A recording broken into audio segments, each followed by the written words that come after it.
Things might get weird. Yeah. Welcome to our life.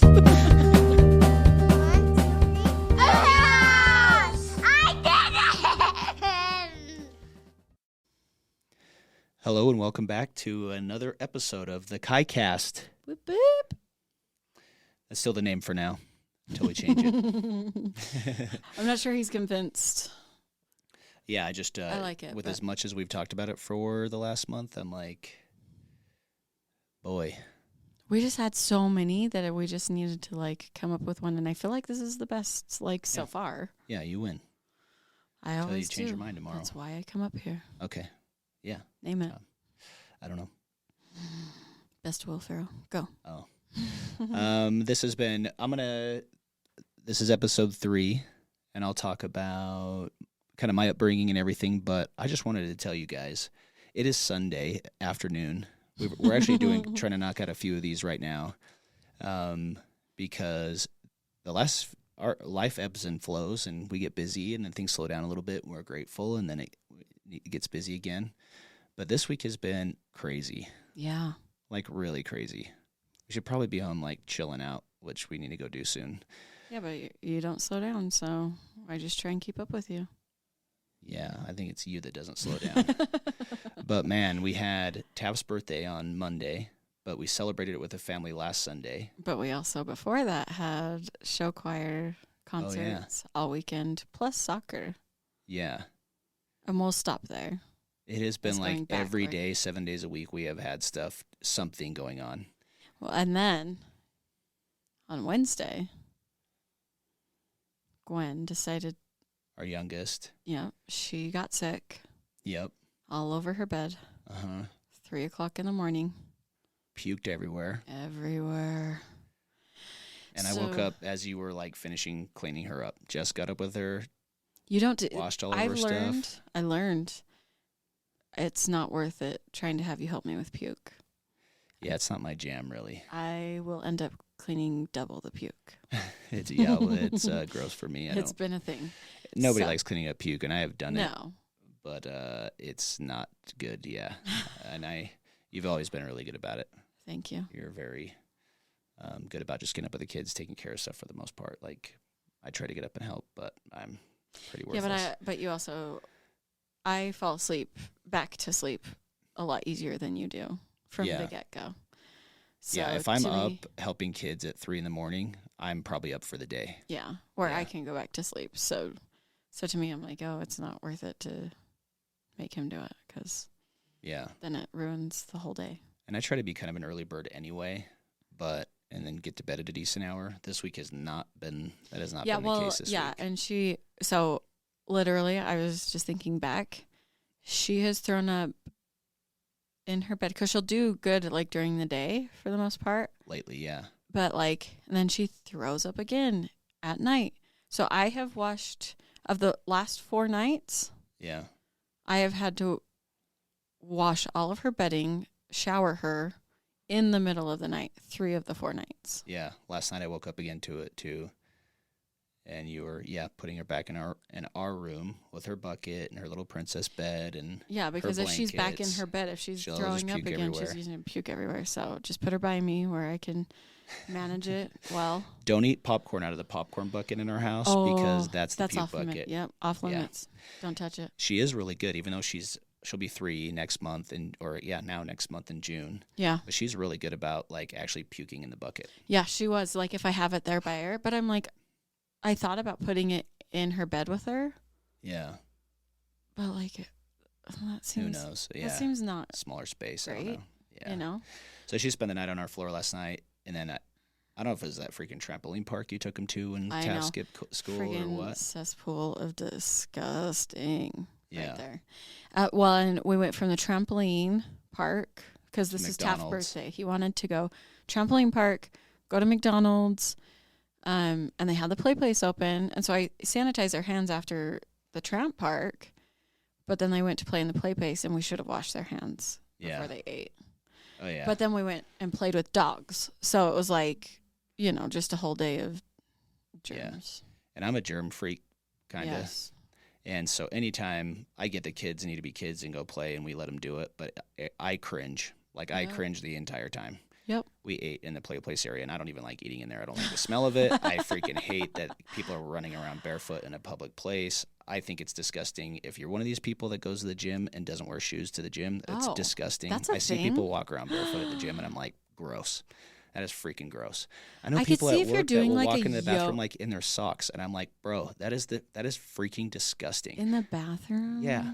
I won't call him out on here. I'll let him come on the podcast sometime because he's super funny. But I'm like, that's awful. That is totally gross to me. And I'm not, I mean, I've become more aware and more germaphobe with you, but like, there are certain things, like bathroom, we all know that. We all know that the bathroom floor is not clean. That's gross. Yeah. We all know that the play place is not clean. Yeah. Right. I don't like shoes on in our house. Family will come over and not wear shoes and stuff, and I let it slide a lot of times. But like our kids, I ride them pretty hard because I'm like, I think it's disgusting to wear. Yeah. Not because you're going to get my carpets dirty with mud and stuff. Like, yeah, for sure, take your shoes off then. But it's like, I think about the germs. This is my OCD, and I'm like, that is gross. Yeah. Like, I don't want to even lay on, I don't want to, Yeah, no, I don't gross. know. Yeah, it's gross to me. Yeah. Yeah, I even we showered him up and everything after, that night because we knew that they were doing it, but she still got sick, so. Yeah, so she puked. We thought she was fine. Then she pukes at night, and we think she's fine. Then she pukes again at night. You've been giving her probiotics and all stuff. I don't even know. But then Taft got sick. He got it while Jack and I went and fished the Green River by the Flaming Gorge, which was freaking amazing. That was a part of our week. That was Friday. We left Thursday night, came back Friday night, and it's like a 3-4 hour drive. Yeah. So we drove out Thursday night, got up super early, fished all day, and then came straight back home. Got home like 9:30 or 10 on Friday night. Yeah. And Friday night, Maddie started puking. Or was that last night? Yesterday she puked. She wasn't feeling good Friday night, and then Saturday she woke up and puked. And then we left yesterday. We came to just do a test run on to record a podcast. We ran from here to Vans, where Tyler, Jess's youngest brother, works. He's the manager over there, right? Love you, Ty. Love you, Ty. Thank you. Swapped out some shoes. I got a pair of shoes. He always hooks us up over there. And then we ran. He just knows all the cool things. Yeah. He can tell us exactly what we want. And we had lots or land to look at, a builder meeting with people buying our spec home in Lehigh. Then we drove up and did a double date at Ruth's Chris last night. Oh, my gosh, you guys. And I got like a 40-ounce steak. Have you ever heard of the tomahawk? Tomahawk steak at Ruth's Chris was freaking... Let's just say that part of his steak was on my plate, and I sat on a different side of the table. The bone was ginormous, so we had her cut out the bone. It's like a rib. It's like a friggin' cow rib. Yeah. It was super good. I got it with a blue cheese crust. I like blue cheese. Leftovers for days. I know people gagging right now, but blue cheese. It was so good. But yeah, it was overdue. We needed to take Kurt to go get do something. He's awesome. Your builder. One of my builders I work with, yeah. But yeah, then we got home last night, and Maddie and Jack helped watch the other two all day because she actually was feeling better. She's doing better right now. But we just got off the phone with Maddie right before hitting record on this podcast, and Taft, who was telling us he was better, and he was pouring a big old bowl of cereal this morning. Jess told him it needed to be small, but I am sure it was ginormous. He's probably starving. Let's test it out slowly. And since we've been recording today, he just puked again. So 3 of the 6 of us have been vomiting. If you're looking for birth control, just come talk to us. We've got plenty of stories for you. Yeah. We love them so much, but we've got plenty of stories of the craziness that it is to be a parent. Yeah. So anyway, it's been a week. More for you, probably. I'm just like one of those nights trying to have energy to... I had a migraine. Oh, yeah. So I was trying to wake up to the puke, clean it up, and try and knock that migraine out. Anyway. Yeah. So that was the night you were gone, actually. Yeah. So it's chaos. I know a lot of our friends that have a lot of kids or have any kids. But we can relate. That's all. That's what this is all about, this podcast. We want to let you know you're not alone. Yeah.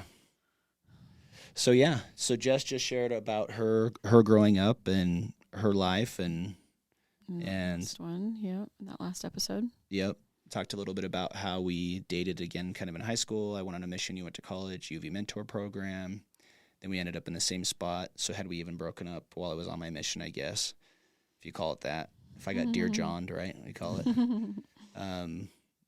We actually would have just ended up in the same area, running into each other at church at some point. But, yeah. There was a plan there. Yeah. That's for sure. So I was born, I was not planned. We've been talking about how my parents are younger than Jess's, and Jess's dad was my dad's, like scout leader or youth leader or something. Yeah, my dad's a huge scouter, so. Yeah. And so all the scouting changes were a big shakeup for him. But he, anyway, so my parents, my dad, I mentioned this in the first podcast, I believe, but my dad was born and raised in Hawaii. They lived in Oahu until he was, for a few years, and then they moved to Kauai. My grandpa's dream was to open up he was a really smart business guy, and there's a lot there, but I'll just leave it at that. He helped with the Polynesian Cultural Center in Oahu, and then he started up a place in Kauai called Paradise Pacifica, if I remember it right. And today it's known as Smith's Gardens on Kauai. And it's run by a family now. They do luau's and everything. But he served his mission in New Zealand, fell in love with the culture and the people, and he ended up doing a project in Guam after that. Yeah. Later in life, where the government shut them down, but they were building homes. I don't know if it was a resort or something. I need to get my dad in to talk about that sometime, but it's pretty cool. But till my dad was about 14, they lived on Kauai, moved back to Utah, where my grandparents were really from, and lived in Alpine, and it was in Alpine, Utah, and it was a big cultural shift for them, coming from being born and raised in Hawaii, and then even though they were LDS and everything there, Mormons, so they participated, super religious there. They moved here, and it was just very different. I think my Uncle Trey my grandpa had to go pick him up off the beach, is the story I think I remember hearing, that he went home they moved to Utah, and he was wearing his swim trunks and a tank top or something. He did not want to leave. Mm-hmm. But I think he was kind of getting into some trouble too, as a younger kid. Yeah. There's some fun stories. It's the teenage boy. You were a teenage boy. Yeah. So Trey would have been 15, 16 when they moved here. That sounds right. Love you, Uncle Trey. But anyway, they moved here to Utah.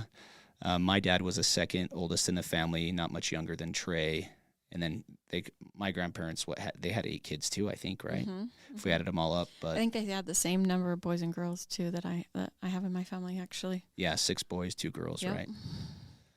So, my parents met at American Fork High School. That was before Lone Peak was ever built, and both lived in Alpine, in American Fork, Utah.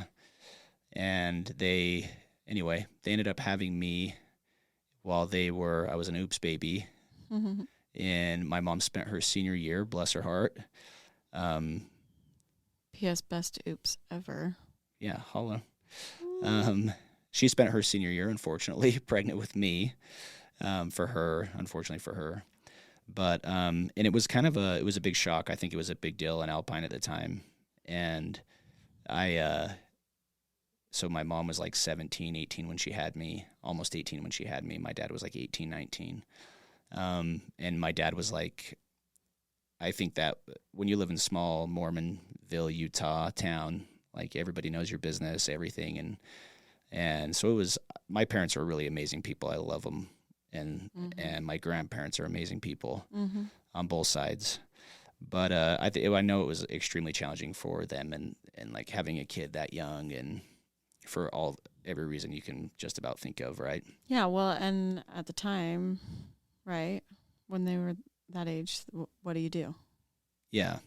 Well, I think that the part of the culture back then was, I don't think this is what you should do if you end up pregnant out of wedlock. Yeah. Disclaimer here. And I felt bad for both of them. And I didn't actually find this out till I was older. But my mom found out early on in the week that she was pregnant with me. She went to the hospital with my grandma, I think, and they found out together, and then broke the news to my grandpa, who was always just my grandpa Don was such a good man. And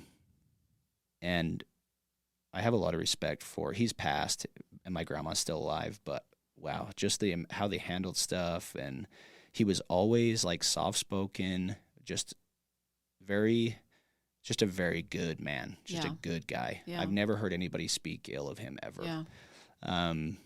And I don't have a lot of people I don't know a lot of people that I could say that about, but genuinely like a good person. And I think that just from what they knew, like if you got pregnant, you got married. Right. And so I'm pretty sure that they found out they were pregnant with me like beginning of the week, and then they were getting married in my mom's parents' basement in Alpine on Saturday. Like that's how fast it happened. And my Uncle Todd was telling me a story how they were ice fishing, or they were fishing up at Schofield or something, and like raced down the mountain to like come to the wedding. Go to the wedding? Yeah. like almost didn't make it, I think. I don't think my dad was with them. Oh, just the brothers or other brothers. Yeah, our friends or something. They were up fishing and raced down to come to see the wedding. That's a total Todd. Yeah, right. He's the best. So I guess she was married and finishing out her senior year of high school, pregnant, and my poor mom. I was born in June, so like when she's walking for graduation, like, oh yeah, full on pregnant with me. Full pregnant. And I think she actually ended up going to like another school. She's still close with like some of her. She has some girlfriends that they're really close to this day that she met there that were also having babies and stuff or whatever. Yeah, like an alternate school. Yeah. To finish up. So she was a cheerleader in high school. My dad played a little football. My dad's a big car guy too. For some reason, maybe because I mostly grew up without him until I was older. Yeah. I never got into cars a lot. I like cars, but I just like, I feel like you know as much or more about cars than I do. Well, we joke about it. Working at your shop, I'm just... I knew more than I do now. Yeah. You know, I lose it not being at the shop all the time and having other focuses in life. But my dad tried. He at least tried to get me to bought a truck. We worked on it together a little bit, but he did most of it. And anyway, sorry, Dad. But anyway, if I have more time and money later, I would love to go get some cool cars and do some stuff. But I have a lot to learn. So that could be fun. I think it's cool that people do it. But yeah, can we do classic cars? I want to play. Just want a Ferrari or something. Fine. Maybe like some cool trucks. All right. Old trucks. Anyway, so I was born, and a couple years, I think when I was about two or three, we moved to Arizona because my dad was starting school. I think DeVry University was either becoming big at the time or something, and someone they knew was giving the sales pitch on it. So him and Trey moved down to Arizona. So both of them and their wives and my cousin Kaleo, they had more kids anyway. Lived down in Arizona till I was about 5, which is about when my parents separated. And I remember living there. I remember bits and pieces of it. Were you 4 or 5 when they separated? Because I remember like their marriage was a challenge, like from the beginning. I'm pretty sure. Yeah. My dad needed to grow up. He says that that's what another thing I love about my dad. He's just real. Like he admits his faults, and he's probably too hard on himself. But at this point, he owns it, and my mom, honestly, was just a sweetheart. Like she grew up fast, and he didn't. I think sums it up pretty close. Yeah, she kind of had to. Yeah, and so they probably had a rough patch here and there until I remember being in kindergarten in Arizona. Okay. And we lived in these freaking awful duplex apartment places. I mean, it was freaking like awful place. Yeah. That we wouldn't want to live there with our kids, but. And we moved back my mom moved us back to Utah, and my dad took it. I don't know. I think my grandparents. I think I've held a special place in like at least my grandma Mona. Like I can do no wrong in her eyes, and I think it was partially because like she saw the pain that we were going through with the divorce. It was really hard on us kids, and I think it was final by the time I was about 6. They were like officially divorced. Okay. And so my parents, while we were in Arizona, I moved down there with them from Utah to Arizona. They had Kayla, my sister, who we might get on here sometime. She's had an interesting life. She struggled with addiction and different things, but lives out in Pennsylvania right now. And then we moved back to Utah. And while my parents were separated, they had another oops baby. They had Allison. And we love Allison. She's awesome. I love Allison. We're close, and you're close with her, and she's awesome. And we have a baby. We have babies a day apart, 8 or 12 hours. Yeah, 12 hours apart. By total accident, also. I love it. I love everything about it. Yeah, it's so cute. Yeah, it's so cute. They were both in the hospital for a few days with each other, Jess and Allison. yeah, that was really cool. Mm. And then Johnny had his little girl a few months later, and anyway, kind of cool how life works out. But yes, yeah, Johnny is Hayden's good buddy. Yep. So they they had Allison, and then my mom she got married pretty quick to Richard, who's my stepdad now. So they got divorced. They had Allison, got divorced. Got divorced. So Richard inherited 3 kids, had 4 of his own with his previous wife. Yes. So there were 7 of us on that side of the family. And then my dad actually, he just lived with Sandy I remember the first time I went to go visit my dad after we had moved, like officially moved to Utah. I remember meeting Sandy. Okay. And they were pretty like, quick too, they met. Yeah. And they like lived together and had roommates and stuff too. Like I'd go down and stay in these little apartments they lived in. And then they eventually moved and bought a house. And like one of the last places I think they moved from was when they moved back to Utah when I was like 14. After my grandpa Hewlett died, my dad's dad passed away. They decided to move up here. They lived in Chandler. We'd go down there and we'd spend half the summer there, and we'd go swim every single day and loved it. Like we loved visiting Dad, and it was always super hard to come home. Like it was always like an emotional issue. Like coming home was hard, right? Yeah. And there were years from like the time we were 5 or 6 that we didn't see my dad, you know, like just he was going to school. I think he went and he became a stockbroker, super sharp guy. My dad's really smart and super down to earth, very genuine person, very honest. And he was a stockbroker for a while. And before that, he worked for America West Airlines, which is where Sandy just retired from, actually. She was a flight attendant with them for years and years and years. But America West got bought up by companies over the years. And I can't remember the name of the airline that she was with, but till recently. Yeah. But anyway, so he was a stockbroker, and right about the time he became a broker, my grandpa passed away, and they moved back to Utah. And so when I was 14, I ended up moving in with my dad, probably needed Dad, and just needed a change of scenery from my mom's place. There were just, anyway, different issues going on there. Just wasn't a... Yeah, me and my stepdad, just we and I actually have some empathy for him. Time heals everything. But yeah, we had some hard, rough patches, and where I just ended up moving in with my dad, and then I was a pain in the butt too. So then I had issues there too. But it was a big difference. Yeah, it was a big difference though. Like my mom just kind of let us run and do our thing, and then my dad was a lot more structured, and like it was just different. Like we did a lot of family stuff. We were close and everything. And I lived there till I was 18 and moved out, and we covered that a little bit in the first episode. But yeah, so it was where you had a lot more consistency. I didn't. Like and I joke with my siblings, like while my parents were separated, and even when my mom first married Richard, like at the very beginning of that anyway, we lived it's still to this day, it's still there in American Fork, Utah, off of 5th East. There's these apartments there, not far off the exit, called Maple Village, and it's government housing. We lived there for free because we didn't make any money. My mom was going to nursing school. She had 3 kids. And man, like, holy crap, like talk about tough for her. I remember doing daycare and like hating daycare. Yeah. And it was hard for her too, cause she didn't want to see us struggle. Yeah. And so, and I remember there was no like choice, right? Like she just do it. Yeah. So to this day, she's actually a nurse, and she works right now she works with I think a little boy at the school that is grade school. And she's so good at that. Like she's such a caretaker. Like she's so awesome. Yeah. But and then she has had other patients she's grown really close to that have passed and that have been hard on her and stuff. But she's just a sweetheart. So always did everything she could for us. But I felt like we always just struggled financially growing up. Yeah. And eventually we ended up living in a duplex we rented for a while, and then my mom and Richard, stepdad, they were able to buy a house in American Fork just over the train tracks, and we lived in American Fork. Really, that's where I'm from. Even though I graduated from Lone Peak, AF is kind of my place. And yeah, my moved in with Dad till I was 18, and had my own struggles there for a while. But it was good. Like I never questioned if I was loved. Like I always knew I was loved. I always had good family around, good examples, good people.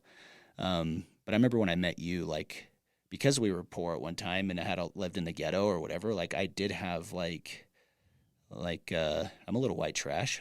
Like I say, right? You can take the man out of the trailer, but you can't take the trailer out of the man. I don't know that I would ever label you as white trash. It's all right. Yeah, a little. I have kind of a mullet right now. You sure? Actually do have a mullet, but it's not like white trashy. Yeah. I don't know. Anyway, you've warmed up to it after like 3 years, you say. Where are you going? I guess where I'm going with it is that I still I really did have a lot of good things in my childhood, but then also like there were for sure struggles. Like I remember to this day, and I didn't even share this with my dad. We were on a deer hunt a few years back, and like I felt like he needed to hear some stuff, and we had an amazing talk like in the middle of the night after we'd already been up hunting. We'd been up since probably 4 or 5 in the morning, and it was like midnight, and we talked with me, him, and Jessica, my sister Jessica, until like 2 in the morning. Well, Jack just laid there on the bed sleeping. So your dad ended up marrying Sandy, and they have 2 daughters. Okay. Yep, Jessica and Olivia. Okay. So I have. And so that's who Jessica is. But yeah, sorry. Yes, my sister Jessica. Sorry, but what I was trying to get at was I remember laying in bed, me and Kayla, and Allison I think was born and just a baby at the time, or maybe my mom was still pregnant with her. I remember Kayla and I laying in bed, little kids, and my mom coming in and saying, your dad and I are getting a divorce. Like, because we were just held on hope that they wouldn't get divorced as little kids, right? And I just remember, like, my mom told us that, and I'm pretty sure she just went to her bed, too, and cried herself to sleep. Yeah. And Kayla and I, like, just bawled ourselves to sleep that night, and it was really, really hard. And I know a ton of people go through this, but, yeah, the time for us, it was super difficult. And I think I was talking about my grandma Mona, like I can do no wrong in her eyes. I know she sometimes gets after me for it's all good reasons, but I just feel like I get away with a lot more than some of the other grandkids or even her own kids might, just because I've just always had a soft spot in her heart because she always just really loved us and wanted us to be happy. And, yeah. And I think we were closer there in a lot of ways. Like I remember my grandpa passed when I was like 12, but I remember him well. Yeah. And I feel bad for my cousins that haven't gotten to know him or don't have those memories, you know? Yeah. But yeah, my grandma's still around and still love her and talk to her. And she was like going to her house or my grandparents' houses when I was younger was like going to Disneyland for me. Like that was the funnest thing I could ever do. What kind of stuff? They always just had like, at the time it just felt like my grandpa had a house and then he owned the 2 lots on both sides of him. Mm. And they always had like giant pumpkins or like a cool garden or whatever. And it was just like this fun, like cool place to go hang out. Like we could go and make forts or ride the 4-wheeler or the motorcycles or motorcycle. And like we were never bored there ever. Like there was always something to do, play football, play sports. It was like kind of our escape. Yeah. And we loved spending the night. They had a teepee we would put up by the pool table and make a big giant fort around that and hang out and play. And Tim was just a few years older than me, my dad's youngest brother. He's 4 years older than I am. And so he and I grew up really close. And Kaleo, who passed away shortly after we got married, he and I grew up really close together.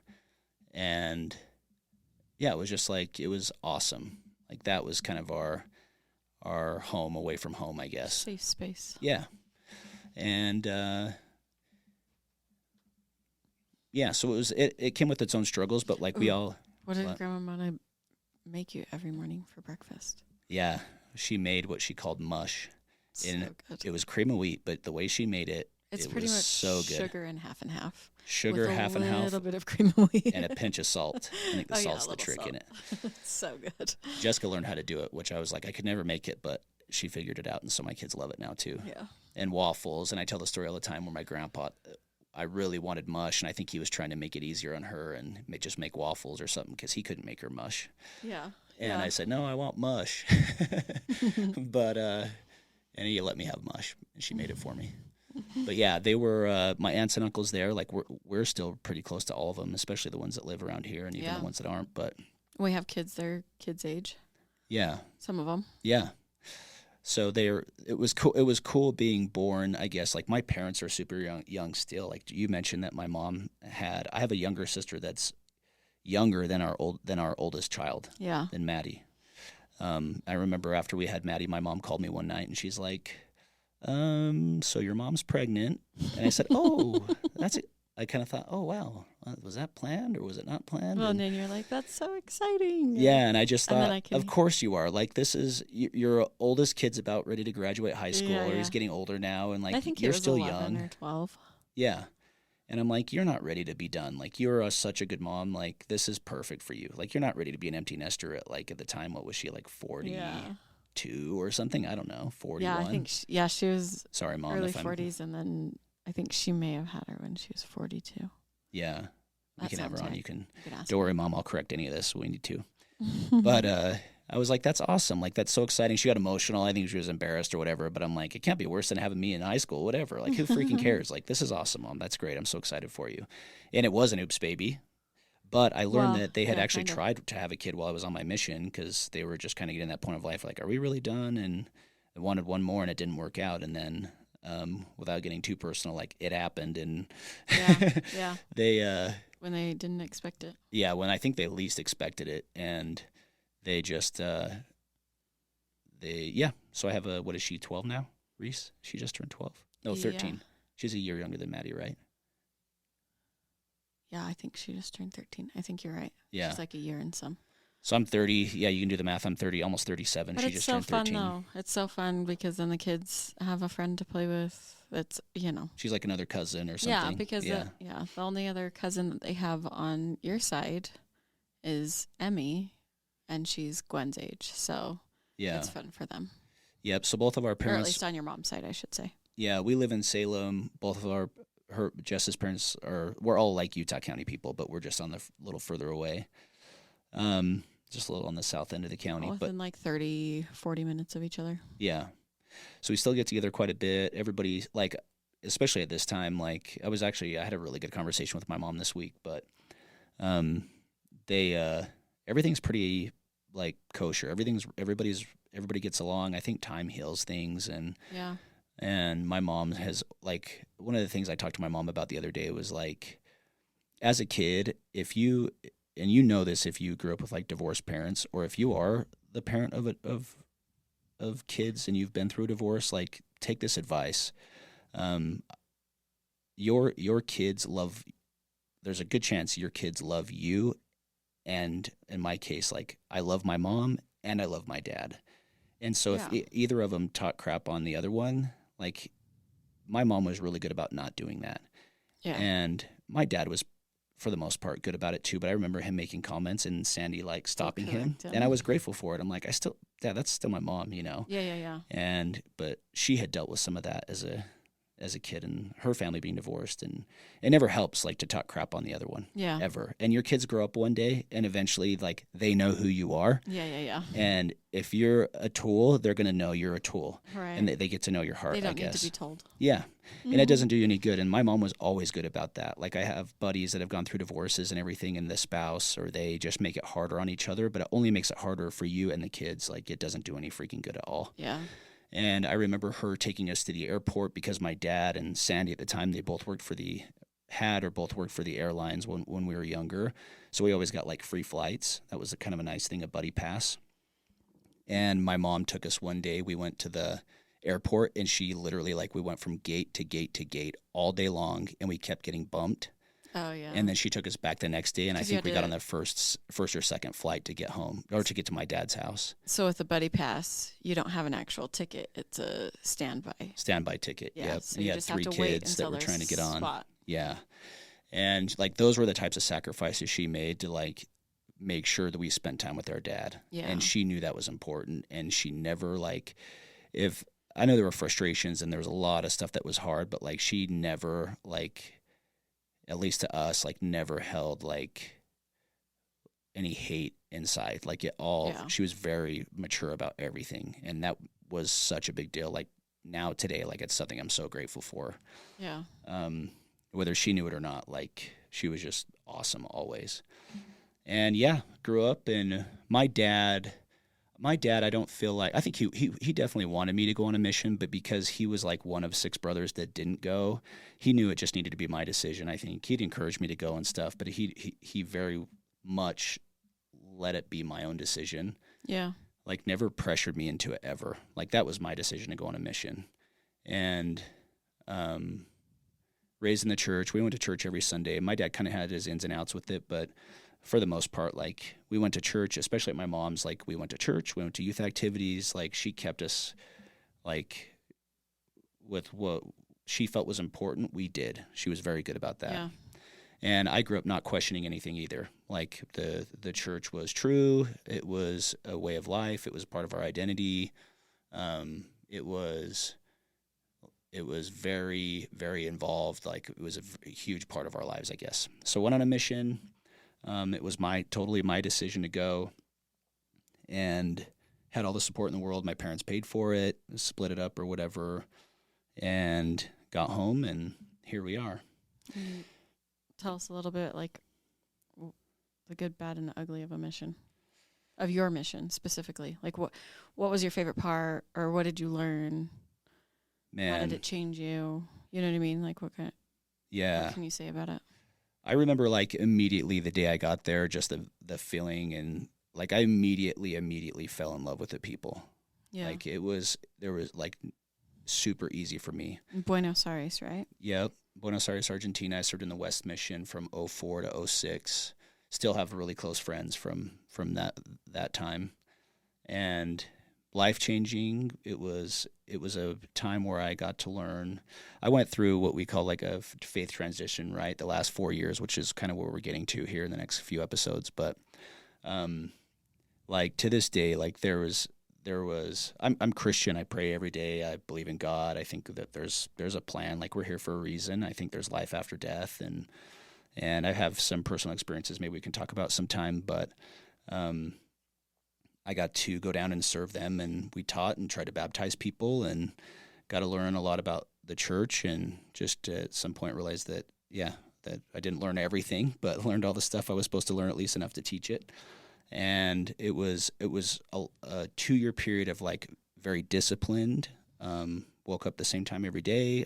I followed the rules pretty dang close. I was pretty good rule follower, and had some of the, I guess, like the best times on my mission were when we met people and families that we got to connect with, and not just even baptized, but just there were like real relationships there that I have to this day, but had especially then that changed my life and gave me a new perspective on life, right? Like down there, and I think the U.S., we won't get into politics, but down there there's the haves and the have-nots, and I served mostly with the have-nots and just the most humble, good, awesome people ever, and I saw some crazy stuff, and I had some crazy, awesome, like miracle type things that happened that were just really cool, but I learned there that like kind of how close they are as a family, or how much they love each other and care for each other, and they can find this peace and happiness without having much, you know?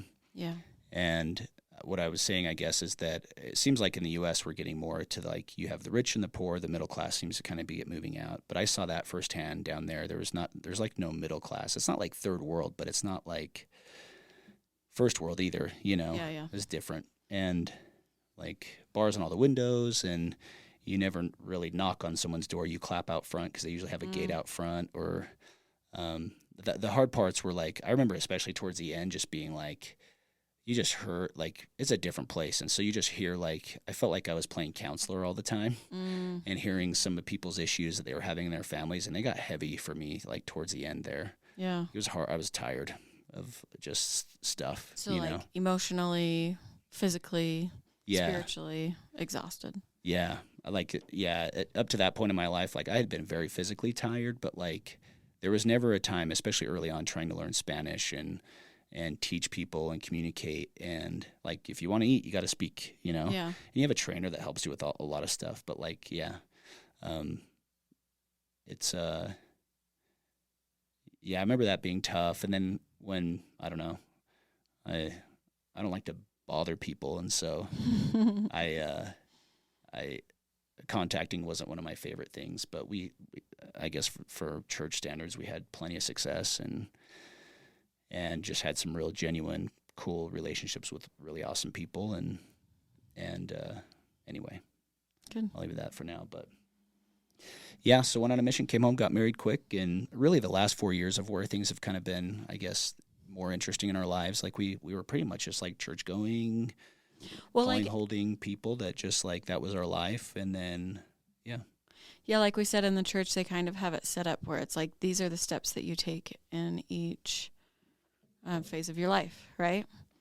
Yeah. And so it was like at 8 you're baptized, at 12 you go into what's called like young men, young women, and you participate in certain activities there, and you can go to the temple on a certain level and do certain work there, and like every age there's a every chunk there's a every 2 years or so, once you hit 12, there's another stage of your like everything is mapped out for you. Yeah. And then you're essentially exactly you're given guidelines of what you should do that are like, and not like a mission, for example. Like not everybody has to go on a mission. We still think you can get into heaven by going on a mission, right? Right. But it was like, and maybe it's getting away from this more now, but like it was like, at least when I was growing up, like if you didn't go on a mission, like people, it was hard for people. Yeah, it was like, right? I mean, and I think it still is.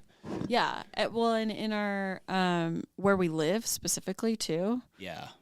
It's so saturated with people that feel that drive or feel that, pull. Yeah. That should be a step that should be taken. Yeah. To continue on to this, mapped out plan that it's hard to not if you did it. Yeah. I'll share this from my mission because maybe this is what you were trying to dig at and I didn't bring it up. But while I was on my mission, my first area, we had a ton of success, and you wrote me a letter that you talk about that said, hey, because you had brothers go through the same thing, or at least the second area that they moved you to was harder, right? No, you were the first one that I had this, but I did have a brother that it had happened to again. But tell the story. Yeah, so I got to my first area. What you do is like, when I say Buenos Aires West Mission, if you're not Mormon, basically you have like, there's like in Buenos Aires now, there's like 4 missions, but it's such a huge place with so many people that I think in Capital alone, that what they call like downtown Buenos Aires, or in like, there's like millions and millions of people. And then you have like, so they'd split it up into smaller areas. And I think there was like 150 to 200 missionaries in the West Mission where I served specifically pretty much the entire time I was there. Okay.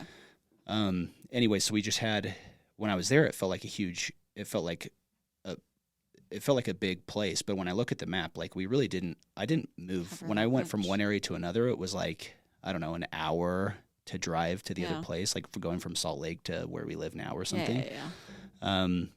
And so I went to this second area, and it was actually like, the place I was at was really cool because it was called Forte Apache, and it was like known as kind of the hood of Buenos Aires. Like it was the ghetto, and it was like famous, kind of like Compton is here, or different places. They were kind of famous for having gangs or whatever. Right.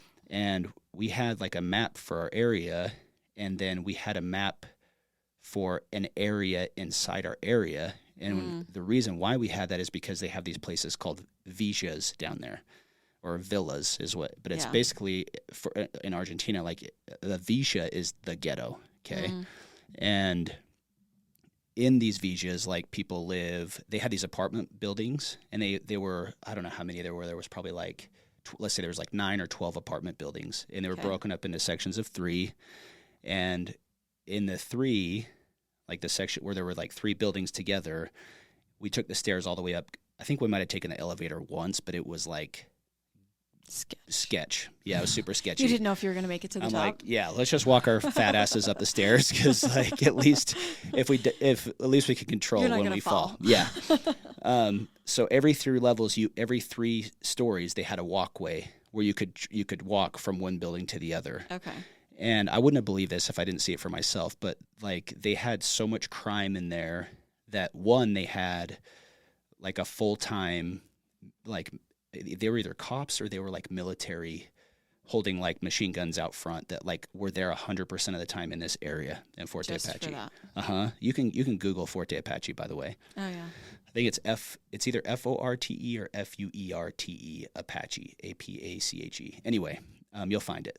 But that's where I served. And so they had these apartment buildings, and then directly around the apartment buildings, the people lived like either on top of each other, like where they just made their own little houses. And they basically, like, it would be like if I built a house, a little place for my family. And when I'm talking house, like I'm talking like one Just or two walls. bedrooms, walls, and a bathroom maybe kind of thing. Yeah. With a hole in the ground or whatever, right? And just enough for them to live.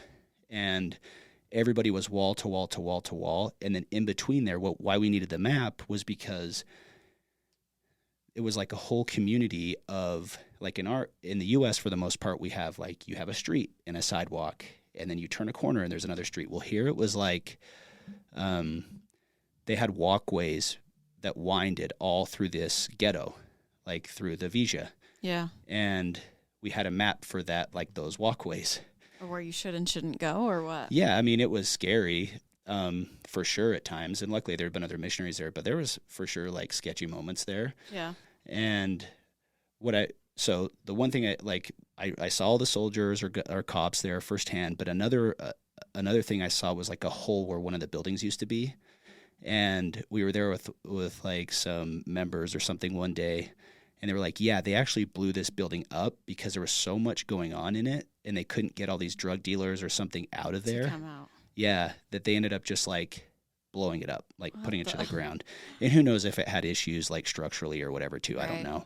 But a really famous soccer player, actually too, just a side note, grew up in that ghetto, like in that Vija. Really? They made a Netflix series or something about him. I can't remember his name now. But he was like worshipped in that area, right? Played for Boca, I think, or one of the big soccer teams, super famous. He like grew up there, his roots are there. They have like murals painted down there for him and everything, and love him there. But I remember walking through these, like through the Vija, like outside the apartment buildings, and walking through these sidewalks that me and my companion, I don't even think in most of the walkways, we really couldn't walk side by side. I would just kind of follow him because they were pretty narrow. Yeah. And I remember thinking like, legit, I'm here in the freaking middle of Argentina in Buenos Aires in these little walkways. I'm like, somebody could just grab me and pull me in and chop me into pieces, and nobody would ever know like whatever happened to me. Yeah, like your companion's in front of you. He doesn't see you. Yeah, it was like crazy. Yeah. And so in that area, I actually tried to come home. I was like, I am getting the hell out of here. Like I went from loving my mission and the experience there. And having a lot of success from what I can remember. We're teaching a lot of people, you're contacting a lot of people and like really connecting. Yeah, super connecting to people. Had great friends there. Like I loved my first area and the people there. We had people trying to help us and everything. Yeah. But here it was just different. It was a little more city. It was a little more hard. And my companion, who I actually really liked, but he had only been out like a year, and we would just talk about his girlfriend and wanting to go home. And I'm like, oh, this freaking sucks. Like I had you at home, and we would talk about it and stuff, but I just like, it was hard, Yeah. And I'm sure I was guilty of it too, but like we called it getting trunky, like where you just think of home more than you're like in the work, right? Yeah. And so I was there like 6 weeks is all. And I went from being stoked to be out there in Argentina to being like, this freaking sucks. Like, I don't want to be here anymore. And I'm not going to sit out here and waste my time. Like, I chose to be here. I'm going to choose to go home. And my mission president was super awesome, like super good guy, really good business guy, had money. I think he ran an insurance company. Well, you were saying too that I'd written you a letter. Well, I was just saying that you said, sorry. So you didn't finish that. So thank you. So the first area we knew we had a lot of success. And you're going to a second area. You're headed to your second area. And I wrote you a letter. Saying that don't be discouraged if it gets hard, right? Because the first area was so peaches and rainbows. And yeah. And it was hard too, but like, it was like, I mean, there were parts of the year that it was like 100% humidity and 100 degrees outside. And like, it was hard work. And we got up early and exercised every day. And you had this, and in bed by 10:30 and then back up again at 6:30 at the latest. And some days we get up earlier to study the language or study scriptures or whatever it was. Right. And yes, so you did tell me that, but I went from like, in like 4 weeks, I was like, screw this. Even though my mission president to me was a really good guy, and I actually found him intimidating. Yeah. But I was like, screw this. I'm out of here. Like I told my companion, I'm like, dude, I'm going to call Vija Real and I'm out of here, dude. I'm done. I don't want to be here anymore. Yeah. So I set up an appointment to go talk to my mission president. We got there, and basically he sat me down in his office, and I just said, hey man, I want to go home. And it was like 10 o'clock. I think at that time of year, it was like a 3 to 4 hour time difference. So at home, it was like 6:30 or 7 probably in the morning. Yeah. And he was like, really? Okay. Well, he might have said a couple things, but really I remember getting it right to it. And he's like, okay, well, we're going to call your stake president, your bishop, and then we're going to call mom and dad. And I said, okay, sounds good. Yeah. And, because you were just done. Yeah, I was done. I had made my mind up. Like, you're like, I don't care who I have to call. Yeah. Let's do it. I'm like, they're going to know anyway, so call them. Yeah, Let's get this over with. Yeah. And, he called my stake president, who actually traveled a bunch at the time, and he had a job where he traveled, I remember, and he ended up picking up the phone. And it was somewhere between like 6:30 and 7:30 a.m., okay? He picks up the phone, hello, and he goes, hey, I have Elder Hewlett here. He says he wants to come home from the mission. He said, okay, man, yeah, I know that's tough. He said, can I talk to him for a second? I think I was on speakerphone, or maybe, anyway, he handed me the phone. And he couldn't have said more perfect words, because I was like, there's no way they're talking me out of this, right? Yeah. And like, I'm coming home. Yeah. But what he said to me was, hey, I know. First, he empathized with me. He said, I know. And I could hear in his voice that he knew where I was at. Like, I knew he understood how hard it was. Been there, done that. I was convinced that he knew. Like, I'm like, he worded it in a way that I realized he had been there before. Yeah. At least in my mind. And I'm like, he gets it. So that helped me. But then he goes, I know it is so hard out there. He said, would you be willing to, like, can you just give it just a little more time? Like, could you give it one more transfer, which was like 6 weeks? And we usually spent 2 to 3 transfers in an area. So that was my first transfer out into that second area, right? Yeah. And my thought process was like, if he's only asking me to give it 6 more weeks, like, I can do that. And if nothing changes, then at least I can say I tried. Like, I tried to make it. Yeah, I tried. It just wasn't for me. Whatever. I'm a wuss. Whatever you want to call me. I'm done. And not that I wasn't a hard worker before that. Like, I learned how to work hard growing up, but like, I was just done. Like, my heart wasn't in it anymore. And I'm like, I'm not going to just sit out here for 18 more months and freaking live like this. This freaking sucks, you know? Yeah. And I made that comment to my companion at the time. Like, if I could go be with Elder so-and-so, that'd be really cool. I might stick around. And I ended up, they transferred me out of the area to be with that missionary. I was with him in the MTC. So the one that you had said, it would be sweet to be with this guy. Then all of a sudden you're with this guy. Yeah. And I looked at the companion I had at the time, and I'm like, did you tell the president, like the mission president, that I was, I'm like, did you tell him I wanted to go be with him? Or that's who I wouldn't mind being with? Because we knew they were going to change stuff up anyway, and I was going to get transferred out, or he was too, or whatever. Yeah. And he's like, no. He's like, I promise you I did not say a word. Yeah. And like, he convincingly told me that. So according to him, he never said anything. And I don't remember him actually, maybe he did meet with him one-on-one, but I think it was just, I met and we left. So I don't even know how or when he would have talked to him anyway. Anyway, long story short, I had an experience actually in the temple of all places. Something just kind of hit me hard there that was like, it changed my decision almost at the end of that transfer, if I remember right. And I think like the mission president could see it in my eyes that like something had changed, because he just came up and gave me a hug, and his wife came up and gave me a beso, like a hug and a kiss on the cheek. And it was kind of funny because we weren't allowed to do that, but she just came and gave me a hug. They loved me. They were great. And man, I just decided, okay, here we go. I'm going to stick it out. And I ended up staying. And it ended up being for me like a very kairos. I don't even know if I'm using that word right, but a very like life-defining moment that for me, even though I look at the church differently currently than I did back then, like it was good for me to like finish the game. Yeah. Like the Young Guns movie, finish the game, Billy. Yeah. You know, like be a finisher. And you can get through these hard things like this. For sure. Yeah. It was a bump in the road. And to be honest, it didn't get any easier for the next couple areas that I was in. Like, it got a little easier for different reasons, but like, it was still freaking hard.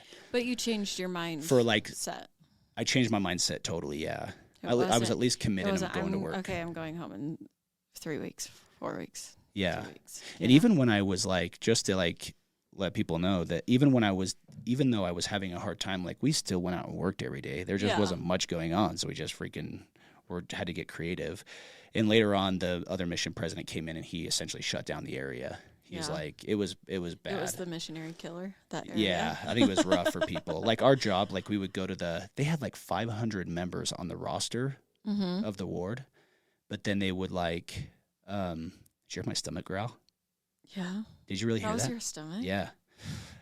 Well, don't let me fart in here. We'll die. No, I'm just kidding. Sorry. See, farts are funny. Like we still went out and worked every day. What was I saying? You're still working, so there was like 500 people on your list. 500 people that showed like names in the ward, but there were like 30 to 50 or 60 maybe that showed up every week to church. Really?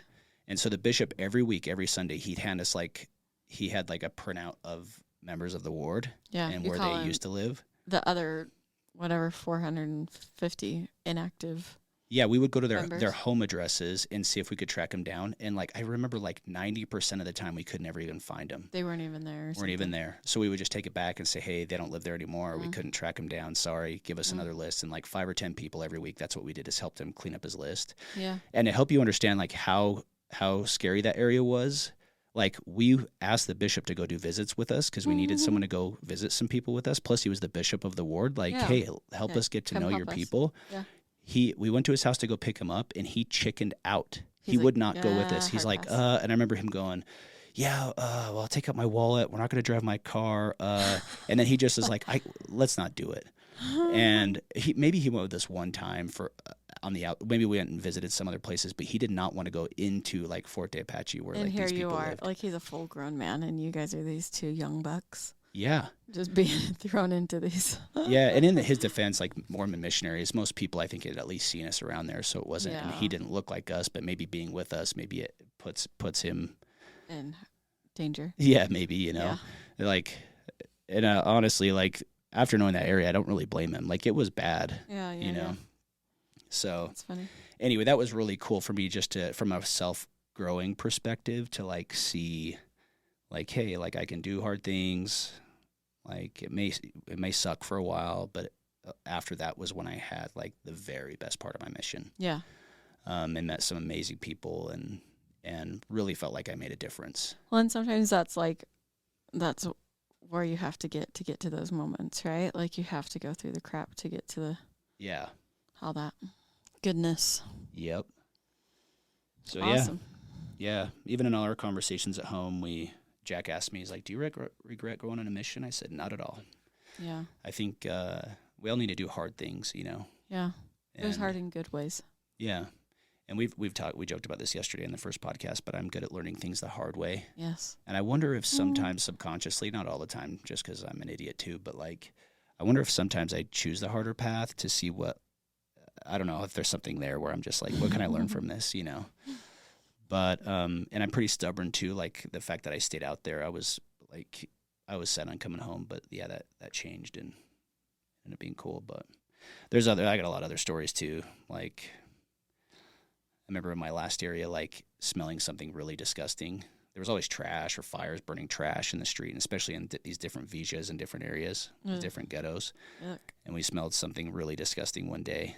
And like a week later, a few days later, someone told us that they found like a chopped up body like in the garbage. And I'm like, that's probably what we were smelling. And gross. I think it was with Hanson, or anyway, the companion I was with. Anyway, he's like, oh yeah, I remember that. Like it was awful, so stinky. Gross. Yeah. There's a monkey in that same area that used to sit on a tree. It was they had him like, he could go from tree to tree on a chain, but he had a chain. Oh, yeah. Who's chained to the wire between the trees. So he could go back and forth, but he couldn't get off the chain or the trees. But he'd come up to the fence. We'd feed him like little mandarin oranges and stuff. Or one time I handed him a sucker. He totally unwrapped the sucker and just started sucking on it and chewing on it. So I have pictures with him. But yeah, just cool stuff like that. But I suck at soccer. I think the first time I played soccer, I was like, fine, I'm going to jump into the culture here. I suck at it. I'm not very fast. The kids are all making fun of you or something. Yeah, in the first 5 minutes, I think my companion kicked the ball, or somebody kicked the ball, and it hit me right in the nuts. And I'm like, I'm done for a minute. Yeah, but we'd play, and yeah. Cool. But fun times. But yeah, probably about, this can maybe roll into our next episode that we do, but yeah, I was... Years later, about 4 years ago, I had a career change, jumped into real estate, and not long out, and I was Elders Quorum president of our ward at the time, and then I had friends kind of leaving the church or having faith struggles in the church, and they were people I loved or knew and respected, or knew them as like pretty hardcore believing Mormons. Yeah. And I got chatting with them about like why they were having these changes, and some of the people in our own ward that like we worked with me directly, that they were having their own challenges. And I just thought, well, what's going on here? What are they seeing that I'm not? And so I started researching. And or what are they seeing that maybe you could even help them work through? Yeah, there was some of that. Like, what do they know that I don't? Like, I should, like, everything else in my life I've had to be objective about, right? Like, if I go get a job or I want to go to school, like, you always, like, you search, ponder, and pray, right? Yeah. Like, and I never studied anything outside of what the church gave us, and that it was always true to me. And so I was like, well, what am I missing here? Like, there's got to be answers here. There's answers to everything else, and if not, we'll figure it out in the next life. And then you kind of learn that there's these things on your shelf. And so we've just had some life changes that way, which has been crazy. But anyway, I can roll into our next one. Cool. I know there's more there, but we can go pick up pieces of it as we go. That's a little bit about you. Yep. Your upbringing, your life, your story. Yep. Came home, did college because we had Maddie. I felt kind of obligated to do it. It was easier to go than not. We talked about that a little. I found the letter that I wrote you guys. I wrote him a letter. Told him it was important. To do what? To do school. You did? You wrote me one? Mm-hmm. Oh. I'm sure it helped. Because we had the conversation a lot. But yeah, I just didn't want to do it for a while. And he's stubborn, so I needed to try a new angle at it. Yeah, in my defense, we've had good work and everything. We've always been lucky that way, but like for the most part, but like I think it was good that I went to college at least. Shows commitment, I think, to employers and stuff is what I... But it's never helped me get a job, I guess is what I'm trying to say. Like none of the jobs I had hinged on that degree. You know what I mean? And I think it's a different world now, too. It's changing, I think, too, yeah. Yeah. I think it's important to some degree. Yeah, but there's so many people doing so many different things without it. I don't know. You can specialize in something. And I hope our kids go to college if that's the best thing for them, but they need to decide. And right. We encourage it, but education's great. But learning is never a problem. Well, yeah. I guess it can be a problem, but learning is, anyway, continually learning and knowledge is good. Yeah, we love that. For sure. I don't know. I don't want to sound like a college downer, but I think it's good to go to college. But I'm just like, I know a lot of people that don't have a 4-year degree that are very successful or put their lives together in an awesome way. Are you disciplined? Like, do you need it? What? Those are decisions you have to make. But absolutely. Okay, well, I'll wrap it up here. I'm done for now. Okay. Well, thanks for telling us about you. You got it. You're pretty awesome. You are too. I love you. Love you most.